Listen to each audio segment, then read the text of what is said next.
రెండు రాష్ట్రాల మధ్య గొడవ, తెలంగాణ కానీ ఆంధ్ర కానీ. ఇక్కడి నుంచి మీరు వచ్చేస్తే మా ఉద్యోగాలు పోతున్నాయనే కదా సెపరేట్ స్టేట్ అయింది. అలాంటిది ఎక్కడి నుంచో శరణార్థులు, వాళ్ళ యుద్ధ పరిస్థితులు బాగలే, వాళ్ళ వాతావరణ పరిస్థితులు బాగలేక మనకు వచ్చేస్తే అది మనకు అదనపు భారం, అది దేశానికి కూడా.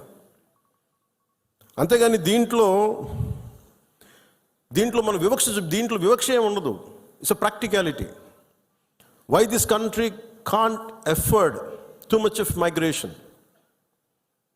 ఆల్రెడీ ఇన్ని కోట్ల మంది జనాభా, వీళ్ళకి ఉద్యోగ అవకాశాలు, వీళ్ళకి ఉపాధి అవకాశాలు, వీళ్ళకి విద్యా అవకాశాలు, వీళ్ళకి గృహ అవసరాలు ఇవ్వడమే కష్టం, తపన పడాలి. అలాంటిది ఇంకా అదనంగా ఎక్కడి నుంచో వచ్చేసి వేరే దేశాల నుంచి ఎక్కడ తీసుకుంటాం? అది ప్రపంచం అంతా ఇదే సమస్య ఉంది. సో అలాంటి సమయంలో ఇది మనందరి బాధ్యత. ఇది నేషన్ సంబంధించిన సమస్యలు, మన సమస్యలు కూడా. మనం ఎక్కడో కావల్లో కూర్చున్నాం, లేదంటే నెల్లూరులో కూర్చున్నాం, సూలూరుపేటలో కూర్చున్నాం, బిట్రగుంటలో కూర్చున్నాం, లేదంటే ఎక్కడ కూర్చొని మారుమూల గోదావరి జిల్లాలో కూర్చొని కుదరదు. దీని ఇంపాక్ట్ మొత్తం మీద ఉంటుంది. ఇది మనందరి బాధ్యత. ఇది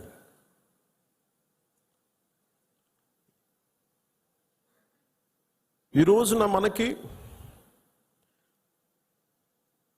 ఒక వాస్తవాన్ని వాస్తవంగా మాట్లాడటం తెలుసుకుందాం. నేను చాలాసార్లు ముస్లిం సమాజానికి కూడా చాలాసార్లు చెప్పాను. నేను ఎందుకు ఇంత మాట్లాడాల్సి వస్తుంది, ముస్లిం, క్రిస్టియన్, హిందువుని ఎందుకు మాట్లాడాల్సి వస్తుందంటే, హిందువులకు ఉన్నది ఒకటే దేశం, ఇంక వేరే దేశం లేదు. ఇక్కడ కూడా హిందువులను టార్గెట్ చేసి చంపితే ఎక్కడికి పారిపోతారు? అంటే నీకు చంపింది 26 మందిని, కానీ దాని ఇంపాక్ట్ కోట్లాది మంది జనాభా, ఆశేష్ మొత్తం భారతదేశం మొత్తం మీద ఉంది. వెళ్ళి మీ ప్రధానమంత్రికి చెప్పుకో, మీ మోడీకి చెప్పుకో. అది మోదీ గారికి చెప్పడం కాదు, అది చంపేసి నన్ను కూడా చంపే అన్నాను మసూదన్ గారి భార్య. వెళ్ళి మా బిడ్డలు కూడా చంపండి, మీ మోడీకి చెప్పుకోపో. అఫ్ఘనిస్తాన్ ఒకటే చెప్పాలనిపించింది.